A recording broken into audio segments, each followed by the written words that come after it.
जय हिंद दोस्तों, आशा करता हूं कि आप सब लोग बेहतर होंगे। मेरा नाम है पंकज शर्मा और स्वागत करता हूं मैं आप सभी का SCS एकेडमी की इस ऑनलाइन करंट अफेयर की क्लासेस में। दोस्तों आज की इस क्लास में हम लोग जिन मुद्दों पर चर्चा करने वाले हैं सबसे पहले उनको देखते हैं।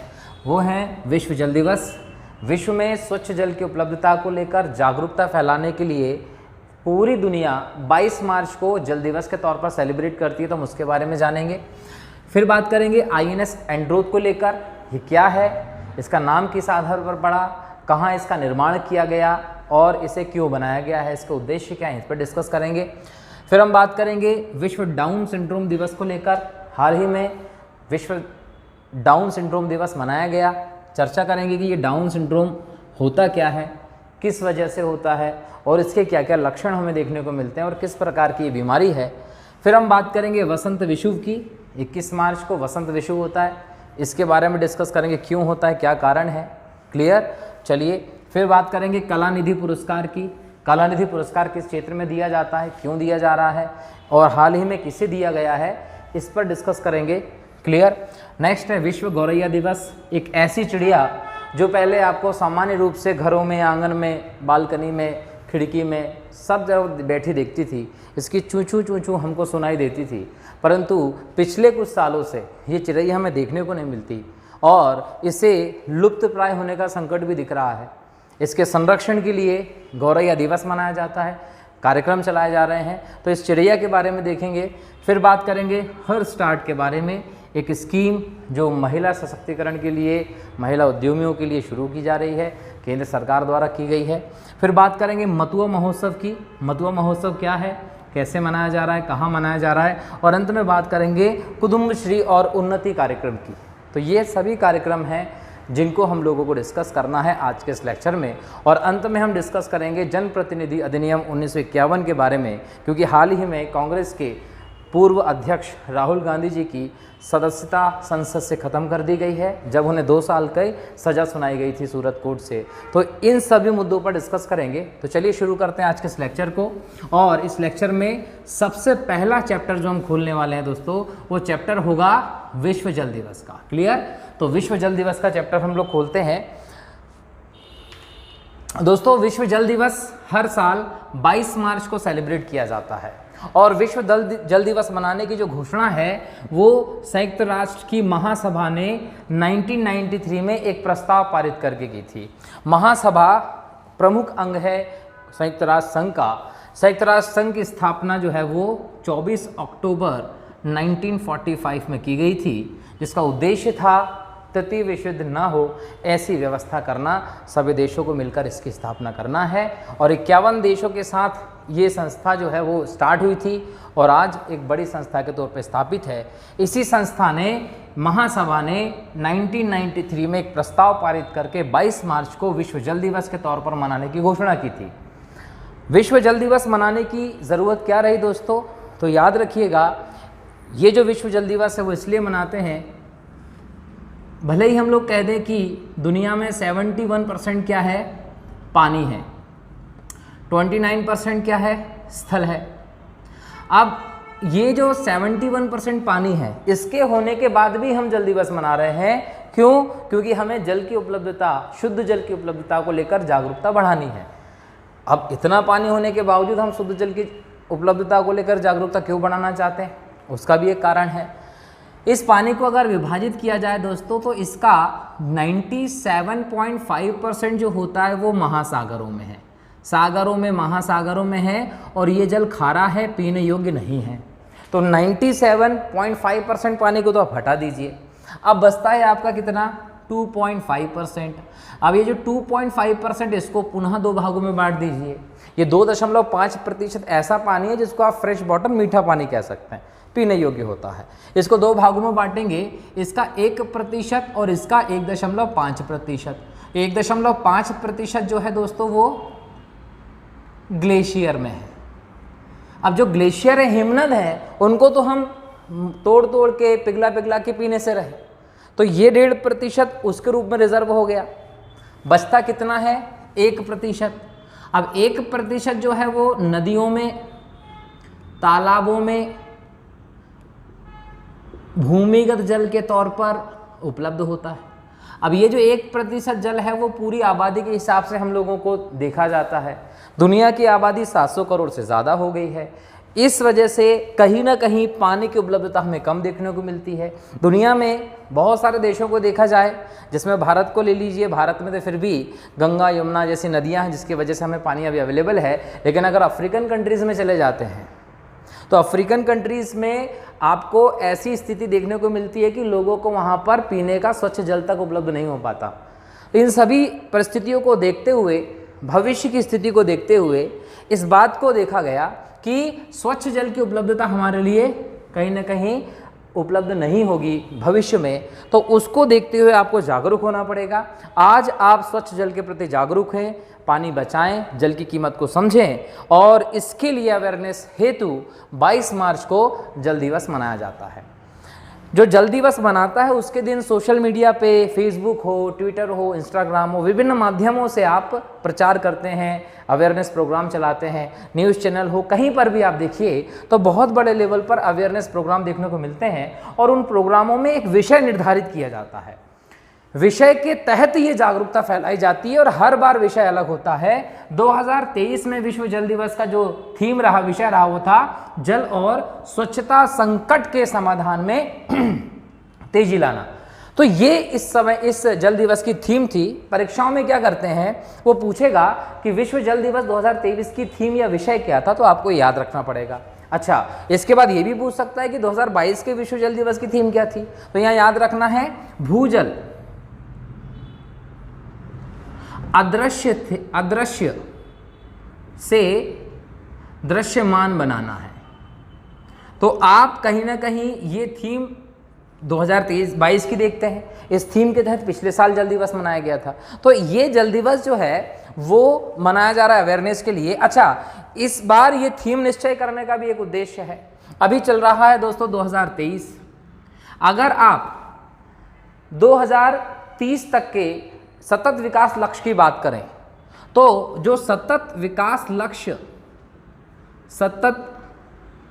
विकास लक्ष्य जो घोषित किया गया है 2030 के लिए, इसका छठा जो लक्ष्य है वो है 2030 तक सभी को जल और स्वच्छता की उपलब्धता सुनिश्चित करना। तो इस टारगेट को पूरा करना भी आपका उद्देश्य है, इसलिए इस थीम के तहत कहीं ना कहीं इस साल जल दिवस मनाया गया है। क्लियर दोस्तों? तो हर साल जल दिवस 22 मार्च को मनाया जाता है, एक नई थीम के साथ मनाया जाता है, क्योंकि जल के संरक्षण के प्रति लोगों की जागरूकता बनाई जा सके। ठीक है, अब हमने जल दिवस के बारे में बात की। नेक्स्ट टॉपिक की तरफ बढ़ते हैं। आपका नेक्स्ट टॉपिक भी इंपॉर्टेंट है। नेक्स्ट टॉपिक आपका कहता है INS एंड्रोथ। दोस्तों बहुत ही चर्चित विषय रहा है INS एंड्रोथ। ये एक प्रकार का जहाज है, एक प्रकार का जहाज है जो छोटे स्तर पर बंदूक हो, माइंस हो, टॉर्पीडोज हो, आयुध सामान को ले जाने में सक्षम होते हैं। और इसके 8 anti submarine warfare shallow water craft बनाने की योजना है। और इस श्रृंखला में दूसरा जो जहाज है वो INS एंड्रोथ है, जिसे कलकत्ता में लॉन्च किया गया है। कलकत्ता में लॉन्च किया गया anti submarine warfare shallow water craft की सीरीज जो लेकर आ रहा है, उसमें 8 जहाज आने हैं। सेकंड आ गया है, कौन सा आ गया है? INS एंड्रोथ, कोलकाता से लॉन्च किया गया। बनाया किसने? तो ये मेक इन इंडिया प्रोग्राम के तहत है, भारत में बनाया गया। कहां पर? Kolkata garden rich ship builders and engineers, work जो काम करते हैं इसके द्वारा बनाया गया। क्या? INS एंड्रोथ। अब INS एंड्रोथ जो बनाया गया, इसकी विशेषता क्या है? 25 समुद्री मील, याद रखिएगा, 25 समुद्री मील की गति से चल सकता है। 25 समुद्री मील को क्या कहते हैं? Nautical miles. 25 नॉटिकल माइल्स की गति से चल सकता है। माइल्स का मतलब समझ रहे? नॉटिकल माइल्स, इसमें 1.85 किलोमीटर होता है एक नॉटिकल माइल्स में। तो सोच लीजिए कि 25 समुद्री मील की गति से चल सकता है आईएनएस एंड्रोथ। सबसे बड़ी बात क्या है, आईएनएस एंड्रोथ का नाम, इसका नाम जो है वो लक्षद्वीप के द्वीप के नाम पर पड़ा है। जो लक्षद्वीप है इसका जो बड़ा द्वीप है उसका नाम है एंड्रोथ द्वीप। इस द्वीप के नाम पर आईएनएस एंड्रोथ का नाम पड़ा है। क्लियर? लक्षद्वीप के बारे में चर्चा करेंगे, लेकिन सबसे पहले इसका उद्देश्य क्या है उस पर बात करते हैं। इस एंड्रोथ का प्राथमिक कार्य क्या होगा, तटीय जल में पनडुब्बी रोधी संचालन करेंगे। इससे हमारे देश पे अगर कोई पनडुब्बी का अटैक या कुछ भी होता है उसको लेकर यह संचालन करेगा। कम तीव्रता वाले समुद्री संचालन का काम करेगा और खदान बिछाने का संचालन का कार्य करेगा क्या, आईएनएस एंड्रोथ। सबसे और देखते हैं कि लक्षद्वीप का एंड्रोथ द्वीप के बारे में बात की है, इसका मतलब लक्षद्वीप भी करंट अफेयर में चर्चा में होगा। लक्षद्वीप की अगर हम बात करें दोस्तों तो थोड़ा इसको साफ करते हैं या डिटेल में लिखते हैं ना, बड़ा बड़ा लिखते हैं। लक्षद्वीप पे आ जाते हैं अब। लक्षद्वीप कहाँ है, अरब सागर में है।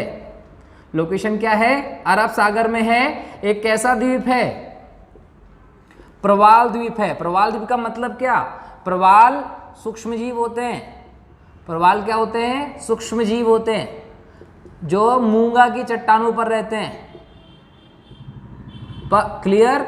और ये जो सूक्ष्मजीव होते हैं ये उत्सर्जन करते हैं कैल्शियम कार्बोनेट का।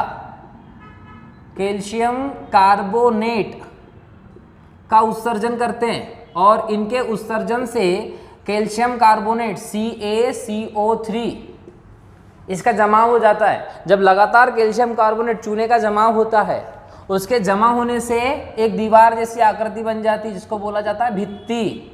अब ये भित्ति किसने बनाई, ये भित्ति बनी कैल्शियम कार्बोनेट के इस उत्सर्जन से, अपशिष्ट से। और ये किसने छोड़ा, प्रवालों ने छोड़ा। इसका मतलब ये क्या बन गई आपकी, प्रवाल भित्ति। इनसे बना हुआ द्वीप है क्या, लक्षद्वीप, इसलिए इसको प्रवाल द्वीप कहते हैं।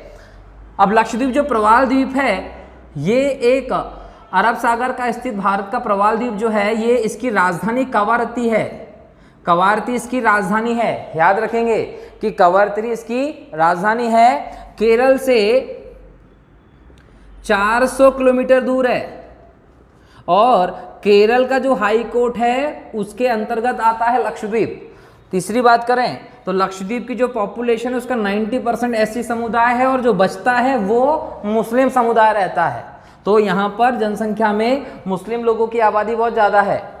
नेक्स्ट बात करें तो पर्यटन जो है वो लक्षद्वीप की इकोनॉमी का आधार है। मेनली यहाँ पर पर्यटन होता है। नारियल के जो पेड़ होते हैं वो यहाँ बहुत मिलते हैं, लेकिन पर्यटन है इस द्वीप की इकोनॉमी का आधार। यहाँ पर देखें तो 1 नवंबर 1956 को लक्षद्वीप को 36वां यूटी है हमारा, और इसकी स्थापना कब हुई थी, 1 नवंबर 1956 को स्थापित की गई थी। वर्तमान में क्या 36वां है, ठीक है। और 1 नवंबर 1956 को स्थापना हुई थी और इस समय यहाँ पर अमीनी द्वीप प्लस मिनिकॉय प्लस लक्काद्वीप, ये 3 अलग अलग क्षेत्र थे। और ये 3 क्षेत्र पहले किसके साथ आते थे, मद्रास के साथ। तो मद्रास से अलग करके 1 नवंबर 1956 को इसको स्थापित किया और इसका वर्तमान स्वरूप जो है वो 1 नवंबर 1973 को किया गया है। तो 1973 को इन सभी को एक करके लक्षद्वीप का नाम देकर कवरत्ती को राजधानी घोषित करके इसको चलाया जा रहा है। ये यूनियन टेरिटरी है, तो यहाँ पर क्या होता है, प्रशासक होता है। और यहाँ पर प्रशासक है दिनेश्वर शर्मा। दिनेश्वर शर्मा जो हैं वो लक्षद्वीप के प्रशासक हैं। 946 लक्षद्वीप का लिंगानुपात है, याद रखेंगे 946 लिंगानुपात है लक्षद्वीप का। लक्षद्वीप पर छोटे बड़े सब मिला लीजिए तो 36 द्वीप हैं कुल, जिनमें से केवल 10 पर मानव अधिवास है। केवल 10 पर मानव अधिवास है, ये भी याद रखना है। जैव विविधता की दृष्टि से महत्वपूर्ण है। कई विशेष प्रकार के जीव आपको लक्षद्वीप पर देखने को मिलते हैं। अरब सागर में मेन लोकेशन है और भारत के लिए सामरिक दृष्टि से भी महत्वपूर्ण हो जाता है लक्षद्वीप, ठीक है। तो कहीं ना कहीं ये सभी लक्षद्वीप के बारे में आई। हमारा चर्चा का विषय था सिर्फ आईएनएस एंड्रोथ। हमने आईएनएस एंड्रोथ के माध्यम से ये पूरा डिस्कशन कर लिया। उम्मीद करता हूँ कि समझ में आ रहा होगा और आप लोग कॉपी पेन लेकर बैठे होंगे। इस सबको नोट करना है, क्यों, मुद्दा करंट का है, पूछा जाएगा यहाँ से। आप कंफ्यूज हो जाएंगे क्वेश्चन कहाँ से आ रहा है। तो इस प्रकार से तैयारी कीजिए करंट टू कोर, तो समझ में आएगा कि कहीं ना कहीं तैयारी बेहतर हो रही है और एक बार पढ़ने की ज़रूरत होती है, बाकी आप करंट अफेयर से बार बार रिवीजन करते जाते हैं। जीवंत मुद्दे होते हैं ये सारे, करंट अफेयर से अपडेट रहिए, लेक्चर देखते रहिए, अपने आप तैयारी होती है आपकी किसी भी एग्जाम के लिए। नेक्स्ट टॉपिक क्या है? नेक्स्ट टॉपिक है विश्व डाउन सिंड्रोम। दोस्तों विश्व डाउन सिंड्रोम जो है वो क्या है? विश्व डाउन सिंड्रोम दिवस जो है उसके बारे में देखते हैं। पहले 21 मार्च को हर साल विश्व डाउन सिंड्रोम मनाया जाता है। इसकी घोषणा जो है वो 2006 में हुई थी और आधिकारिक तौर पर 2011 से ये मनाया जा रहा है। कब से? 2011 से। डाउन सिंड्रोम जो है वो क्यों मनाया जाता है? डाउन सिंड्रोम दिवस जो है वो इसलिए मनाया जाता है कि डाउन सिंड्रोम को लेकर लोगों में जागरूकता बढ़ाई जा सके, उनके अधिकारों के बारे में जागरूकता बढ़ाई जा सके, इसलिए हर साल 21 मार्च को विश्व डाउन सिंड्रोम दिवस मनाया जाता है। अब समझना यह है कि ये विश्व डाउन सिंड्रोम दिवस क्यों मनाया जाता है वो तो समझ में आ रहा है। कब से शुरुआत की गई, कब इसकी घोषणा की गई ऑफिशियल, कब से ये कब मनाया जाता है वो सब हमको पता चल रहा है, परंतु ये तो पता किया जाए कि डाउन सिंड्रोम है क्या। दोस्तों डाउन सिंड्रोम जो है वो एक आनुवांशिक बीमारी है। आनुवांशिक बीमारी है जो किसी को भी हो सकती है, याद रखिएगा, आनुवांशिक बीमारी है जो किसी को भी हो सकती है। इसका सबसे ज़्यादा प्रकोप देखने को मिलता है अमेरिका में। सबसे ज़्यादा कहाँ? अमेरिका में देखने को मिलती है और 700 में से एक व्यक्ति को ये आराम से हो जाती है। इसमें होता क्या है? तो यहाँ याद रखिएगा कि जो डाउन सिंड्रोम है, ये डाउन सिंड्रोम में जो बच्चे होते हैं वो प्रभावित होंगे। जो बच्चे होंगे उनका शारीरिक विकास रुकता है, उनका मानसिक और शारीरिक उनके अंदर कहीं ना कहीं असक्षमता आ जाती है। जो बच्चे होंगे उनमें हृदय रोग हो सकता है, श्रवण शक्ति कम हो सकती है, बोलने की शक्ति कम हो सकती है, ये सारी चीज़ें इसमें देखने को मिलती है। 700 में से एक व्यक्ति को होता है, अमेरिका में ज़्यादा देखने को मिलता है। डाउन सिंड्रोम के पीछे कारण क्या है? डाउन सिंड्रोम के पीछे कारण है 21वें गुणसूत्र, जो 21वां गुणसूत्र है उसकी तीसरी प्रति बनना। क्लियर? इसके कारण ये होता है, ये भी याद रखिएगा, किसके कारण? 21वें गुणसूत्र की तीसरी प्रति बनने के कारण। चर्चा करेंगे ये कैसे होता है, लेकिन इसका नामकरण देख लीजिए पहले। इसका नामकरण जो है वो, या इसका नामकरण जो है वो तो ठीक है, लेकिन यहाँ पर इसको 21 मार्च को क्यों माना जाता है पहले वो देखा जाए। 21 मार्च को क्यों मनाया जाता है? क्योंकि 21वें गुणसूत्र की तीसरी प्रति, 21वां गुणसूत्र और तीसरी प्रति, तो मार्च तीसरा महीना हो गया, 21 तारीख हो गई, इसलिए इसको कब मनाया जाता है? 21 तारीख को मार्च के महीने में मनाया जाता है।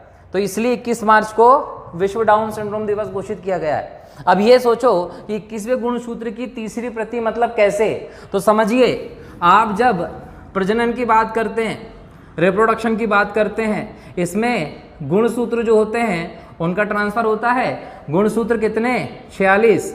23 किसके? पुरुष के। 23 किसके? महिला के। हो गए 46। अब ये 23 और 23 का जोड़ा है XX और XY। अब पुरुष की तरफ से 23 जाना है और महिला की तरफ से बच्चे को कितने मिलेंगे? 23 मिलेंगे। अब ये 23 गुणसूत्र जब मिलते हैं तो इसमें जो 21वां गुणसूत्र होता है, 21वें गुणसूत्र का विभाजन नहीं हो पाता। याद रखिएगा, इस प्रक्रिया के दौरान जब गुणसूत्र बच्चे में जाते हैं तो 21वें गुणसूत्र का विभाजन नहीं हो पाता। जब 21वें गुणसूत्र का विभाजन नहीं हो पाता तो क्या होता है? भाई जरूरत तो है, तो ऐसे में ये क्या करता है? अपनी तीसरी प्रति बना लेता है, तीसरी प्रति बना लेता है, कॉपी कर लेता है अपनी। और जब ये बना लेता है तीसरी प्रति तो इसको बोलते हैं ट्राइसोमा 2। और इसके कारण ही क्या होता है? इसी के कारण होता है क्या? डाउन सिंड्रोम, और फिर पीड़ित हो जाते हैं। तो ये पूरी व्यवस्था आपको बच्चों में दिखाई पड़ती है एक आनुवंशिक बीमारी के तौर पर। ये व्यवस्था के प्रति जागरूकता फैलाना ही उद्देश्य है विश्व डाउन सिंड्रोम दिवस मनाने का। तो ये गुणसूत्र से संबंधित है। कितने गुणसूत्र होते हैं? तो 46, याद रखिएगा। ठीक है, चलिए अगले टॉपिक की तरफ बढ़ते हैं। नेक्स्ट टॉपिक आपका है दोस्तों, बहुत अच्छा टॉपिक है, प्रसिद्ध है और चर्चा लायक, इसलिए हम इस पर चर्चा कर रहे हैं। टॉपिक का नाम है वसंत विषुव। दोस्तों सबको पता है कि पृथ्वी जो है वो सूर्य के चारों तरफ घूमती है। जब पृथ्वी सूर्य के चारों तरफ चक्कर लगाती है तो एक दीर्घ वृत्ताकार, ये जो मार्ग है इसको हम बोलते हैं दीर्घ वृत्ताकार पथ। तो एक दीर्घ वृत्ताकार पथ पर चलकर पृथ्वी सूर्य के चारों तरफ चक्कर लगाती है। एक चक्कर लगाने में कितना समय लगता है? 365 दिन 6 घंटे का समय लगता है। इसको क्या बोलते हैं? 1 वर्ष की अवधि। ये वार्षिक गति भी कहलाती है पृथ्वी की। कितनी गति होती है पृथ्वी की? खगोल के आधार पर 2, दैनिक गति, वार्षिक गति। दैनिक गति का मतलब 24 घंटे में अपने अक्ष पर घूमने का, और वार्षिक गति का मतलब 365 दिन 6 घंटे में सूर्य के चारों तरफ घूमने का, पश्चिम से पूर्व की तरफ। अब समझना है कि जब पृथ्वी सूर्य के चारों तरफ घूमती है तो 4 बार इसकी दिशाएं देखिए, 1, 2, 3 और 4, चारों दिशाओं में फेस होता है। अब ऐसी कंडीशन में पृथ्वी सूर्य के समक्ष 4 परिस्थितियों से गुजरती है। जब 4 स्थितियों में होती है तो सूर्य का प्रकाश पृथ्वी पर अलग अलग रूप से पड़ता है। इसको ऐसा समझते हैं कि ये आपकी पृथ्वी है, इस पृथ्वी पर एक काल्पनिक रेखा है 0 डिग्री की, जिसको आप कहते हैं भूमध्य रेखा। इसके ऊपर जाएंगे तो एक और लाइन है जिसको आप कहते हैं 23.5 डिग्री की, जिसको बोला जाता है कर्क रेखा नॉर्थ में, और एक नीचे लाइन होगी ये भी 23.5 डिग्री होती है, इसको बोलते हैं साउथ में मकर रेखा। ठीक है, जब पृथ्वी सूर्य के चारों तरफ घूमती है तो सूर्य की जो किरणें होती हैं पृथ्वी की इन तीनों लाइन पर डायरेक्ट पड़ती हैं। इसके ऊपर कभी भी सीधी लाइन पे नहीं पड़ेंगी, इसके नीचे कभी भी सीधी किरणें नहीं पड़ती। अब जब जहाँ भूमध्य रेखा पर होती है तो कितनी बार होती है पृथ्वी? 2 बार। एक बार यहाँ आएंगी तो कहाँ? कर्क रेखा पर, यहाँ पहुँचेगी तो भूमध्य रेखा पर, फिर यहाँ पहुँचेगी तो मकर रेखा पर, और यहाँ पहुँचेगी तो फिर से भूमध्य रेखा पर। कितनी बार सूर्य भूमध्य रेखा पर चमकता है? सीधा 2 बार। तो यहाँ पर 1 बार, यहाँ पर 1 बार, भूमध्य रेखा पे 2 बार सूर्य सीधा चमकता है वर्ष में। अब ये 2 बार कब कब? एक चमकता है 21 मार्च को और एक चमकता है 23 सितंबर को। यहाँ कब चमकेगा? 21 जून को कर्क रेखा पर सीधा, और 22 दिसंबर को मकर रेखा पर सूर्य सीधा होता है। तो ये 4 पोजीशंस देखने को मिलती है। जब सूर्य यहाँ से घूम के यहाँ जाएगा, यहाँ से घूम के यहाँ जाएगा, 0 डिग्री पर सीधा चमकता है, इस स्थिति को बोला जाता है विषुव। क्या? विषुव, जो एक प्राकृतिक घटना होती है। क्लियर? कब होती है? 21 मार्च को और 23 सितंबर को। मैंने बताया ये 2 तारीख होती है जब सूर्य उत्तरायण और दक्षिणायन होने की स्थिति में होता है। कहाँ से जाता है? भूमध्य रेखा से। तो भूमध्य रेखा पर एक बार कब चमकेगा? 21 मार्च को। एक बार कब चमकेगा? 23 सितंबर को। जब 23 सितंबर को चमकता है भूमध्य रेखा पर, तो इस समय में हमारे यहाँ पर क्या आने वाली होती है? ठंड आने वाली होती है। सितंबर, अक्टूबर, नवंबर ठंड आएगी ना, तो 23 सितंबर का जो दिन होता है इसको बोला जाता है शरद विषुव। बराबर? 2 विषुव होते हैं, एक 23 सितंबर का। 23 सितंबर के विषुव को कैसे याद रखेंगे? 23 सितंबर, अक्टूबर, नवंबर, दिसंबर, जनवरी ठंड के महीने, तो मतलब हमारे यहाँ ठंड आने वाली है, तो इसको बोलते हैं शरद विषुव। दूसरा होता है 21 मार्च का, इसको बोला जाता है वसंत विषुव। ये भारत में उत्तरी गोलार्ध में गर्मी आने से पहले होता है, तो गर्मी से पहले वसंत विषुव 21 मार्च, सर्दी से पहले शरद विषुव 23 सितंबर। तो 23 सितंबर को शरद, 21 मार्च को वसंत। विषुव मतलब एक प्राकृतिक घटना, सूर्य का 0 डिग्री पर आकर सीधा चमकना।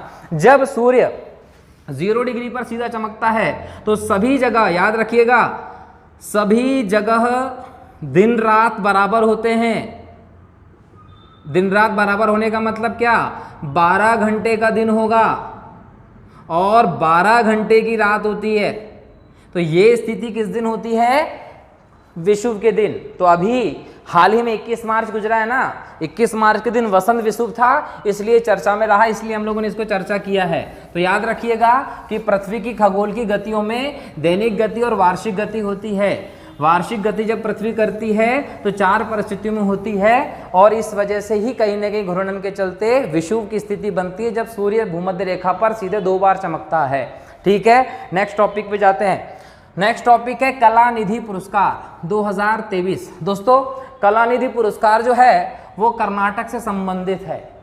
कर्नाटक का सर्वोच्च संगीत से रिलेटेड जो अवार्ड है वो कलानिधि अवार्ड होता है, कला से रिलेटेड है। हाल ही में बॉम्बे जयश्री को कर्नाटक राज्य का सबसे बड़ा संगीत का पुरस्कार जो है वो दिया गया है। कौन सा? कलानिधि संगीत पुरस्कार दिया गया है। किसको? बॉम्बे जयश्री को। ये बॉम्बे जयश्री जो है ना, इनको पद्मश्री सम्मान भी मिल चुका है भारत सरकार की तरफ से, और ये अपनी मधुर मग्न शैली के गायन के लिए चर्चित है। कौन? बॉम्बे जयश्री जी। इनको ये पुरस्कार दिया गया है हाल ही में 2023 के लिए। कौन सा? कलानिधि पुरस्कार। नृत्य के लिए भी दिया जाता है कलानिधि पुरस्कार। तो नृत्य के लिए जो कलानिधि पुरस्कार दिया है ना, वो दिया गया है वसंत लक्ष्मी नरसिम्हाचारी को। वसंत लक्ष्मी नरसिम्हाचारी को ये पुरस्कार दिया गया भरतनाट्यम के लिए और कुचिपुड़ी के लिए। अब जरूरी तो नहीं है कि यही आए, हो सकता है कि नृत्य के लिए कलानिधि पुरस्कार 2023 में किसको दिया गया था, आप बता देंगे? वसंत लक्ष्मी नरसिम्हाचारी। कलानिधि पुरस्कार संगीत के लिए किसको दिया गया? बॉम्बे जयश्री, जिनको पद्मश्री भी मिला हुआ है। ये तो आप जानते हैं, परंतु भरतनाट्यम और कुचिपुड़ी से भी क्वेश्चन आ सकता है। बात करते हैं किसकी? भरतनाट्यम और कुचिपुड़ी की। जब भरतनाट्यम और कुचिपुड़ी की बात करते हैं तो डिटेल जाना होगा। जब बात करेंगे भरतनाट्यम की तो यहां समझिए,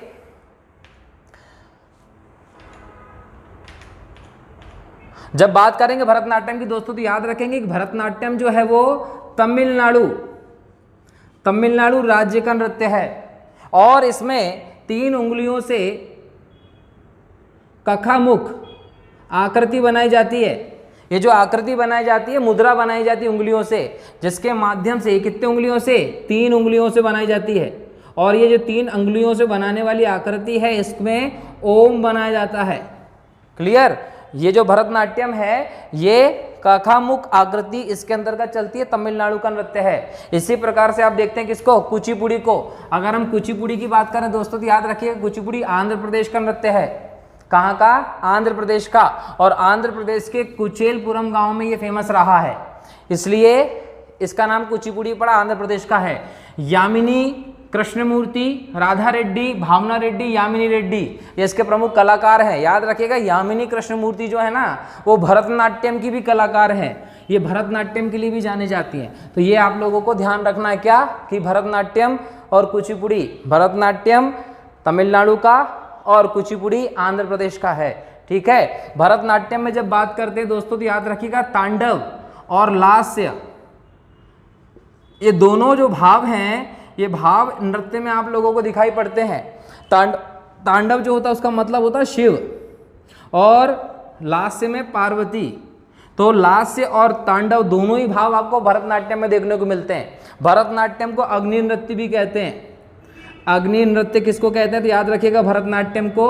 और एक चर्य भी किसको कहते हैं? भरतनाट्यम को कहते हैं। तो ये आप लोगों को ध्यान रखना है। यामिनी कृष्णमूर्ति भरतनाट्यम के प्रमुख कलाकार हैं, ये भी आप लोगों को याद रखना है। तो ये बात हुई नृत्य की। नेक्स्ट पे हम बात करते हैं गौरैया की। चलो फुदकन को बचाते हैं, भविष्य को इनकी चू चू चीची सुनाते हैं। बड़ा अच्छा लगता था जब बचपन में ये सब चीज़ सुनते थे कि चिड़िया आती है और चू चू चू करती है। आंगन में देखते थे, घरों में पंखों पर देखते थे, दीवारों पर देखते थे, जालियों में देखते थे। तो कहीं ना कहीं आपको घोंसला दिखाई पड़ ही जाता था इस गौरैया का। लेकिन कुछ सालों से हम देखें तो गौरैया जो है वो आपको दिखाई नहीं पड़ती। ये चिड़िया की संख्या जो है वो पूरी दुनिया में कम होती दिख रही है। और ये लुप्त ना हो जाए, इस चीज़ के चलते इसके संरक्षण पर काम किया जा रहा है। इसके संरक्षण पर काम किया जा रहा है, और इसके संरक्षण के लिए ही 20 मार्च को हर साल गौरैया दिवस, विश्व गौरैया दिवस मनाया जाता है। गौरैया दिवस मनाने की जो शुरुआत है दोस्तों, वो 2010 से की गई है। 2010 से की गई है, जबकि हमको पता चला कि गौरैया की संख्या निरंतर कम होती जा रही है। तो इसके संरक्षण पर काम किया गया। पहले अगर आप देखते थे तो आपको नॉर्मली आंगन में कहीं ना कहीं गौरैया आसानी से दिख जाती थी, लेकिन अब देखने को नहीं मिलती। कारण सीधा है कि गौरैया जो है वो अब सुरक्षित नहीं है, मरते जा रहे हैं पक्षी। और आप लोगों से भी मेरी एक अपील है, पक्षियों को बचाने में हम भी योगदान दे सकते हैं। सभी को पता है कि ये जो दौर चल रहा है, ये ग्लोबल वार्मिंग का दौर चल रहा है। पक्षी जो हैं उनके खत्म होने का, उनके कम होने का कारण ग्लोबल वार्मिंग भी है।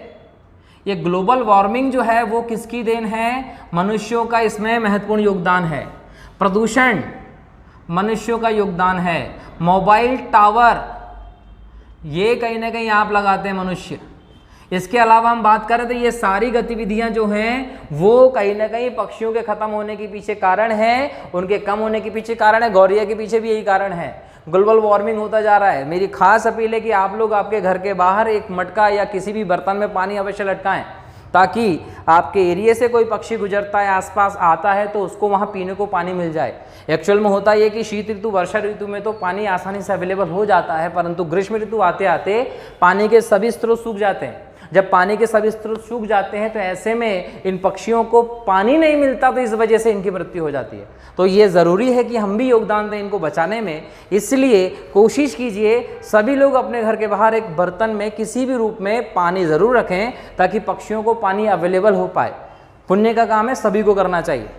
क्लियर? आपका भी योगदान होना चाहिए। तो मोबाइल टावर, ग्लोबल वार्मिंग, प्रदूषण इस गौरैया के नष्ट होने के पीछे भी बहुत बड़े कारण है। इसके अलावा इनका जो प्राकृतिक आवास है उसकी क्षति भी कहीं ना कहीं नुकसानदेह इनके लिए। तो इन सब चीज़ों के चलते बिजली के तार हों, किसी भी कंडीशन में आपको ये पक्षियों की मृत्यु दिखाई पड़ती है। मोबाइल के टावर से निकलने वाली रेडिएशन इनके लिए दिशा भ्रष्ट कर देती है, इनका माइंड अनकंट्रोल करती है, जिसके चलते ये पक्षी जो होते हैं वो दिशा भ्रष्ट हो जाते हैं और कहीं ना कहीं इनका अंत होता है। तो इन सब चीज़ों के चलते कहीं ना कहीं गौरैया का भी अंत हो रहा है, संख्या कम हो रही है। इसलिए इनके संरक्षण के लिए, सुरक्षा के बारे में जागरूकता फैलाने के लिए हर साल 20 मार्च को 2010 से गौरैया दिवस मनाया जाता है, ताकि गौरैया की संख्या को बढ़ाया जा सके, बचाया जा सके, और फिर से आने वाली जनरेशन, आने वाले बच्चों को भी इनकी चू चू ची ची सुनाई दे सके।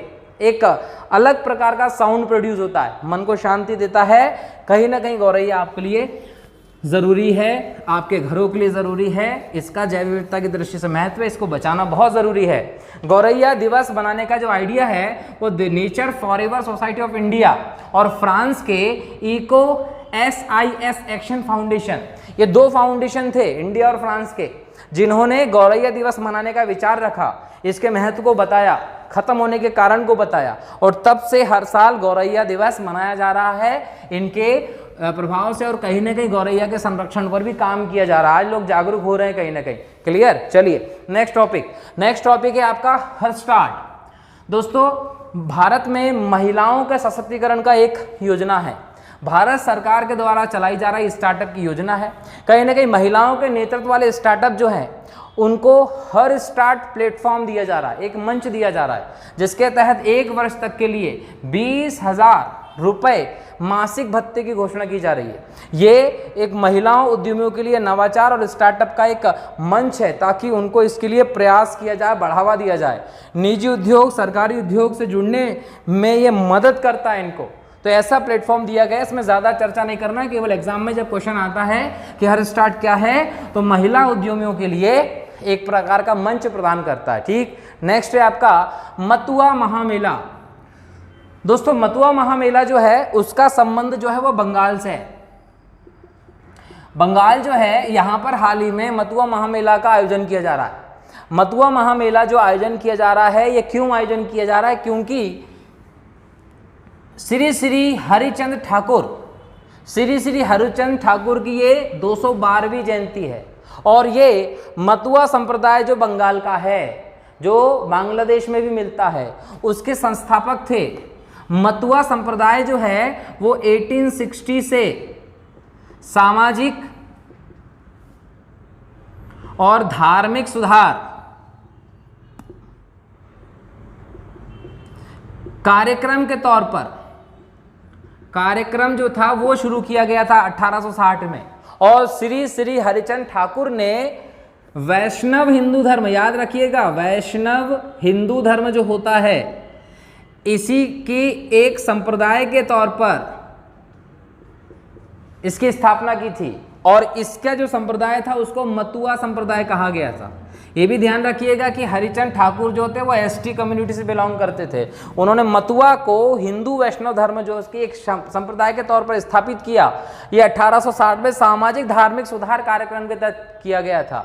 तो ये उस समय से चल रही व्यवस्था है। और विशेष तौर पर ये बांग्लादेश जो है उसमें जो उत्पीड़ित लोग हैं, उस समय बांग्लादेश नहीं था ना, लेकिन वर्तमान में है, तो उसके जो उत्पीड़ित लोग हैं उनके उत्थान के लिए भी एक कार्यक्रम था ये। तो याद रखिए जब भी एग्जाम में जाए, मतुआ महामेला कहाँ, तो पश्चिम बंगाल में श्री श्री हरिचंद ठाकुर जी की जयंती पर मनाया गया है। और ये मतुआ संप्रदाय भी है, धार्मिक सुधार आंदोलन के तहत 1860 में स्थापित किया गया था। नेक्स्ट, कुदुम्बश्री और उन्नति कार्यक्रम। दोस्तों कुदुम्बश्री और उन्नति कार्यक्रम की हम बात करें तो ये भारत का सबसे बड़ा महिला सशक्तिकरण कार्यक्रम है ना, याद रखिएगा। सबसे बड़ा, भारत का सबसे बड़ा महिला सशक्तिकरण कार्यक्रम है कौन सा, कुदुम्बश्री और उन्नति कार्यक्रम। अब ये जो कुदुम्बश्री है इसका प्रारंभ किया गया था 1998 से। इसकी जो बोल सकते हैं कि रजत जयंती मनाई गई, 25 साल हो गए। तो इस अवसर पर SC/ST समुदाय के लिए एक रोजगार और स्वरोजगार के अवसर सृजित करने के लिए उन्नति कार्यक्रम मनाया गया है। तो कुदुम्बश्री की रजत जयंती के अवसर पर उन्नति कार्यक्रम शुरू किया। कहाँ, केरल। ये केरल में है, क्लियर है। तो ये याद रखिएगा, विश्व के सबसे बड़े महिला स्वयं सहायता नेटवर्क में से एक है कुदुम्बश्री। भारत की सबसे बड़ी महिला सशक्तिकरण की योजना थी केरल में। तो इसको याद रखना है कि इसका संबंध कहाँ से है, केरल से है। कब, 1998 से शुरू की गई थी। रजत जयंती इस साल थी, इसलिए उन्नति कार्यक्रम शुरू किया गया है। ठीक, नेक्स्ट है आपका भारत का चीनी निर्यात। दोस्तों बहुत इंपॉर्टेंट है ये।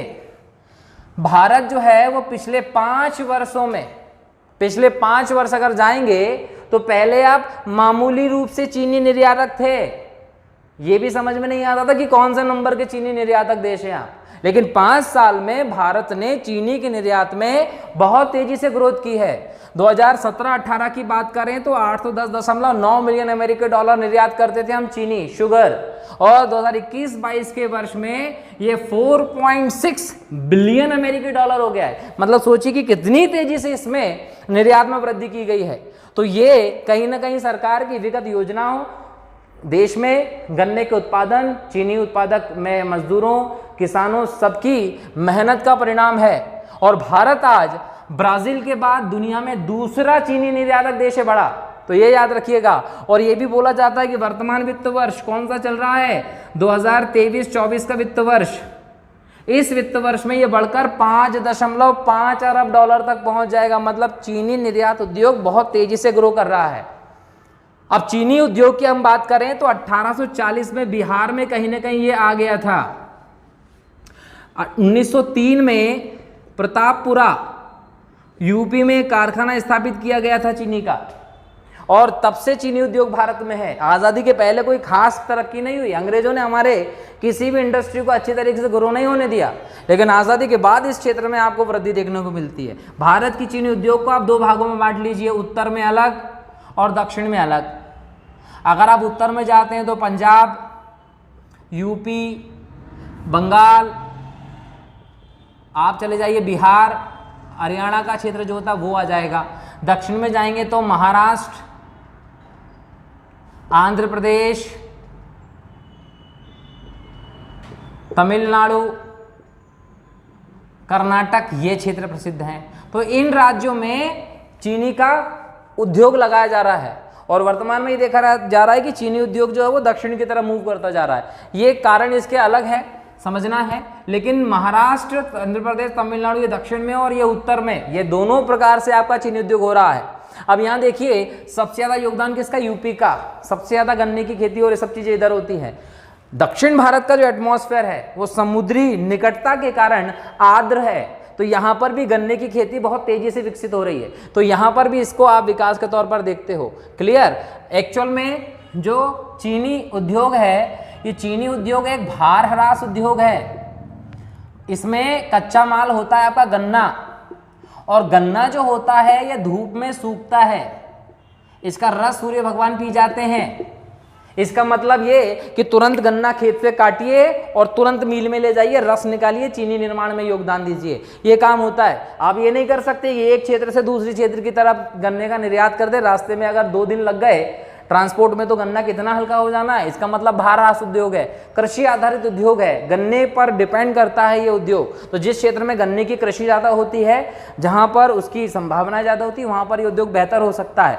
और भारत उष्णकटिबंधीय क्षेत्र है, उष्णकटिबंधीय क्षेत्र में ये बेहतर हो सकता है, ठीक है। ब्राज़ील भी उष्णकटिबंध में, वहाँ पर भी बेहतर होता है। तो भारत उष्णकटिबंधीय क्षेत्र है, यहाँ पर गन्ने की खेती बेहतर होती है, इसलिए ये उत्पादन बढ़ रहा है। गन्ने की अगर खेती करना, चीनी उद्योग लगाना है तो 21 डिग्री से 27 डिग्री सेल्सियस तापमान होना चाहिए, 75 सेंटीमीटर से 150 सेंटीमीटर के बीच बारिश होना चाहिए और अच्छी उपजाऊ मिट्टी होना चाहिए। बढ़िया उद्योग लगेगा, गन्ना अच्छा होगा।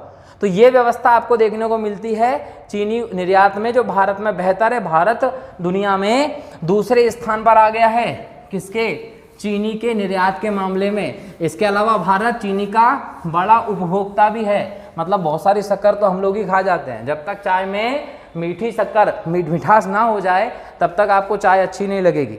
नेक्स्ट टॉपिक है सदस्यता के लिए अयोग्यता। दोस्तों, हाल ही में कांग्रेस के पूर्व अध्यक्ष राहुल गांधी जी, जो अब पूर्व सांसद हो गए हैं, इनकी संसद से सदस्यता जो है वो खत्म हो गई है। इन्हें अयोग्य घोषित कर दिया है। अयोग्य घोषित क्यों किया गया है?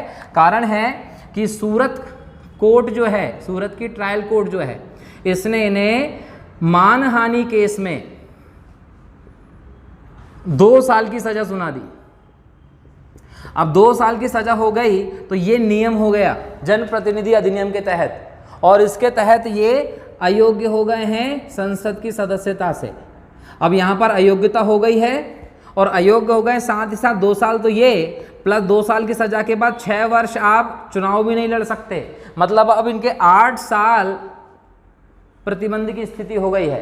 तो ये माना जा रहा है। अब हो सकता है कि अभी ये सेशन कोर्ट में, फिर हाई कोर्ट में, सुप्रीम कोर्ट में अपील करें, या वहाँ से इनकी जो भी आदेश आया उस पर इनको स्टे मिल जाए, वो बात की बात है। लेकिन अभी करंट अफेयर में ये है कि अयोग्य घोषित कर दिया है और इस प्रकार से 8 साल तक अब ये राजनीति से अलग हैं, इस प्रकार की सांसद वगैरह बनने से। बाकी जो है पॉलिटिक्स कर सकते हैं, उसमें कोई इशू नहीं है। तो यहाँ हम लोग इस करंट अफेयर के आधार पर ये देखते हैं कि ये कैसे आया ये व्यवस्था, उस व्यवस्था की आधार समझते हैं। क्लियर? चलिए, तो इसको हम लोग थोड़ा समझने की कोशिश करते हैं। पहले हम आर्टिकल 102 से इसको कोड करें। आर्टिकल 102 बात करता है संसद सदस्यों के लिए अयोग्यता को लेकर। वैसे ही आर्टिकल 191 विधायकों के लिए विधानसभा सदस्यता की अयोग्यता की बात करता है। तो 191 विधानसभा सदस्यों की अयोग्यता के लिए बात करता है और 102 संसद सदस्यों की अयोग्यता की बात करता है। तो 102 का जो क्लॉज 1 है वो बोलता है कि कोई भी संसद सदस्य, सदन का सदस्य चुनने के लिए, कि कोई भी व्यक्ति संसद के किसी भी सदस्य चुनने जाने के लिए अयोग्य होगा। कब अयोग्य हो गया? नंबर 1, अगर वो लाभ का पद धारण करता हो। ऐसा कोई पद जो भारत सरकार से या राज्य सरकार से या आपको स्थानीय शासन में आपको सैलरी मिलती हो, लाभ का पद। पागल नहीं होना चाहिए, और ये पागल नहीं होना चाहिए कोर्ट द्वारा घोषित हो। भाई हमारे तुम्हारे बोलने से कुछ नहीं होता। अगर कोर्ट ने घोषित कर दिया पागल, तो दैट मीन्स कि विकृत दिमाग का है, नहीं बन सकता। दिवालिया, अगर किसी कोर्ट ने उसको दिवालिया घोषित कर दिया तो भी वो सदस्य नहीं हो सकता। भारत का नागरिक न हो, अगर भारत के नागरिक नहीं हो तो नहीं हो सकते भाई। अगर चाहते हो कि भारत के संसद का सदस्य बनना है, किसी भी सदन की सदस्यता लेना है, तो भारत का नागरिक होना पड़ेगा। मान लीजिए भारत के नागरिक हैं, लेकिन स्वेच्छा से किसी दूसरे देश की नागरिकता ले लिए, तो भी आपकी भारत की नागरिकता खत्म हो जाती है भाई। भारत की नागरिकता नहीं रहेगी, सदस्य नहीं रहोगे। या फिर आपने किसी दूसरे राज्य, दुश्मन राज्य के प्रति निष्ठा है आपके मन में, तो भी आपको नहीं दिया जाएगा सदस्यता। इसके अलावा कि यदि संसद ने कोई नियम बनाया है और उस नियम के तहत आप अयोग्य हो गए, तो भी आपकी सदस्यता चली जाएगी। यहीं पर वो आता है, संसद ने जो नियम बनाया है वो 1951 का जन प्रतिनिधि एक्ट बनाया है। इस एक्ट में कहीं ना कहीं आप अयोग्य हो रहे हैं, इसलिए। इसके अलावा अनुच्छेद 102 का क्लॉज 2, 10वीं अनुसूची, क्या है 10वीं अनुसूची? दल बदल। अगर आप दल बदल करते हैं तो भी आप कहीं ना कहीं क्या हो सकते हैं? अयोग्य हो सकते हैं। तो 10वीं अनुसूची के तहत भी आप अयोग्य हो सकते हैं। इसके अलावा 102 के क्लॉज 1 के तहत इन आधार पर हो सकते हैं। अब यहाँ पर समझते हैं कि जनप्रतिनिधि अधिनियम क्या है। तो दोस्तों जनप्रतिनिधि अधिनियम 1951 पे जाते हैं, थोड़ा सा शॉर्ट में चर्चा करते हैं। आगे कभी आया तो हम इसको डिटेल में चर्चा करेंगे, अभी शॉर्ट में देखते हैं। जन प्रतिनिधि अधिनियम 1951। एक्चुअल में संविधान में जाएंगे तो भाग जो 15 है वो निर्वाचन की व्यवस्था करता है और इसमें आर्टिकल 324 से 329 के बीच में सारे प्रावधान हैं। इलेक्शन कमीशन 324 में है। यहाँ ये भी कहा गया है कि अगर आप संसद सदस्य या विधानसभाओं की जो व्यवस्था है उसमें कोई भी व्यवस्था के तहत नियम कानून बनाने तो वो संसद का अधिकार है। तो यहाँ पर इसके तहत चुनावों को बिल्कुल बोल सकते, इसको लेकर प्रबंधन के लिए नियम बनाया गया है जनप्रतिनिधियों के लिए, और वो नियम बनाया गया 1951 में। इसकी विशेषताएं क्या थी कि कोई भी व्यक्ति एक पार्टी से एक व्यक्ति एक लोकसभा या राज्यसभा सीट से चुनाव लड़ेगा। दूसरी बात, जिन क्षेत्रों में एससी या एसटी के समुदायों को आरक्षण दिया गया है वहां से वहीं चुनाव लड़ेंगे। नेक्स्ट, 6 साल की अवधि के लिए अयोग्य घोषित किए जाओगे। कब? जब इन मामलों में आपको दोषी करार दिया जाएगा। कौन से मामलों में? वर्गों के बीच में नफरत और दुश्मनी बढ़ाओगे तो 6 साल के लिए अयोग्य हो जाओगे। राहुल गांधी जी की स्थिति यही है कि 2 साल से ज़्यादा उनको सजा हो गई, 6 साल के लिए अयोग्य होने की बात हो रही है। तो देखिए कि 6 साल के लिए अयोग्यता केवल एक ही मामले में नहीं होती, बहुत सारे मामले हैं जिसमें आप 6 साल के लिए अयोग्य घोषित हो जाएंगे। नंबर 1 क्या? विभिन्न वर्गों के बीच में दुश्मनी फैला दीजिए तो आप अयोग्य हो जाएंगे। चुनावों को प्रभावित करने की कोशिश करेंगे, किसी रूप से चुनाव में गड़बड़ी करने की कोशिश करेंगे तो अयोग्य हो जाएंगे। रिश्वत लेंगे तो अयोग्य हो जाएंगे। महिलाओं के खिलाफ हिंसा करेंगे, अत्याचार के मामले में दोषी होंगे तो अयोग्य होंगे। बलात्कार या अन्य गंभीर मामलों में अगर आपको सजा मिल रही है तो आप अयोग्य हो रहे हैं। धार्मिक वैमनस्य का अगर फैलाने का मामला है तो भी आप क्या हो रहे हैं? अयोग्य हो रहे हैं। इन मामलों में तो आप अयोग्य होंगे ही होंगे। लेकिन यहाँ पर टोटल 11 हैं, ये तो 6 हुए हैं। आगे देखिए, अगर अस्पृश्यता का काम करते हैं तो आप अयोग्य हो जाएंगे। प्रबंधित वस्तुओं का आयात निर्यात करेंगे, इनलीगल, अयोग्य हो जाएंगे। अवैध दवाओं के साथ साथ किसी भी ऐसे रसायन का कहीं ना कहीं बेचेंगे या उसका सेवन करेंगे, नार्कोटिक्स वाला, तो अयोग्य हो जाएंगे। किसी भी रूप में आतंकवाद में अगर शामिल हैं, अयोग्य हो जाएंगे। कम से कम 2 साल के लिए कैद मिल जाए, राहुल गांधी जी को यही हुआ है, 2 साल के लिए कैद मिल जाए तो भी आप 6 वर्ष के लिए अयोग्य हो जाएंगे। और अयोग्य भी कैसे होंगे? सजा भुगतिए प्लस 6 साल। अगर आपको 6 साल की सजा मिली है तो कितने साल? 12 साल नहीं लड़ पाएंगे चुनाव। इसके अलावा भी अयोग्य हो सकते हैं। कैसे? कि आपको आपकी संपत्ति घोषित करना पड़ती है। अगर आपकी संपत्ति आप घोषित करते हैं तो शपथ ग्रहण के 90 दिन के भीतर संपत्ति देनदारी की घोषणा करनी है। नहीं कर पाए तो भी आपकी उम्मीदवारी अयोग्य घोषित हो जाएगी। तो इन विभिन्न आधारों पर आप अयोग्य घोषित कर सकते हैं। अब यहाँ पर जनप्रतिनिधि अधिनियम का सेक्शन 8 की क्लॉज 3 और सेक्शन 8 का क्लॉज 4 समझते हैं। सेक्शन 8 का क्लॉज 4 जो है वो लिली थॉमसन वाला जो मामला था, इस मामले के तहत 2013 में सुप्रीम कोर्ट ने इसको निरस्त कर दिया। इसके तहत अगर कोई व्यक्ति इस प्रकार की व्यवस्था में आता है तो उसको समय दिया जाता था। कैसा समय? कि भाई तुम अपने स्टे ले लो, बच सकते हो। लेकिन 2013 में मुकदमा आया ये वाला सुप्रीम कोर्ट में, तो इसको रद्द कर दिया गया। और सेक्शन 8 का क्लॉज 3 ये कहता है कि जैसे ही आपको सजा हुई, घोषणा की गई सजा की न्यायालय के द्वारा, उसी समय से आपकी सदस्यता क्या हो जाएगी? रद्द हो जाएगी। इसका मतलब कहीं ना कहीं ये व्यवस्था है सेक्शन 8 के क्लॉज 3 में, जिसके तहत काम कर रहे हैं। तो ये पूरी व्यवस्था जनप्रतिनिधि अधिनियम में थी। उम्मीद करता हूँ कि आपको पूरा लेक्चर समझ में आया होगा और विभिन्न लेक्चर भी काफ़ी अच्छा आप रिस्पॉन्स दे रहे हैं। तो मुझे लग रहा है कि सब व्यवस्थाएँ ठीक हैं। अगर आपके कोई सुझाव होते हैं तो आप कमेंट में लिख सकते हैं, और आप इस चीज़ को ज़्यादा से ज़्यादा लोगों तक पहुंचाने के लिए इस वीडियो को शेयर करिए, चैनल को सब्सक्राइब कीजिए ताकि बहुत सारे लोग उसको देख सकें। बेल आइकन पर क्लिक कर दीजिए ताकि जैसे ही हम वीडियो अपलोड करते हैं तो आपको नोटिफिकेशन मिल जाए। कोशिश करेंगे कि डे टू डे आपके वीडियो नए आते रहें और नए वीडियो के माध्यम से आप तक नॉलेज मिलता रहे। क्लियर? चलिए, शुक्रिया, बहुत बहुत धन्यवाद। मिलता हूँ अगले लेक्चर में फिर कुछ नए टॉपिक के साथ। तब तक के लिए बहुत बहुत शुक्रिया। जय हिंद।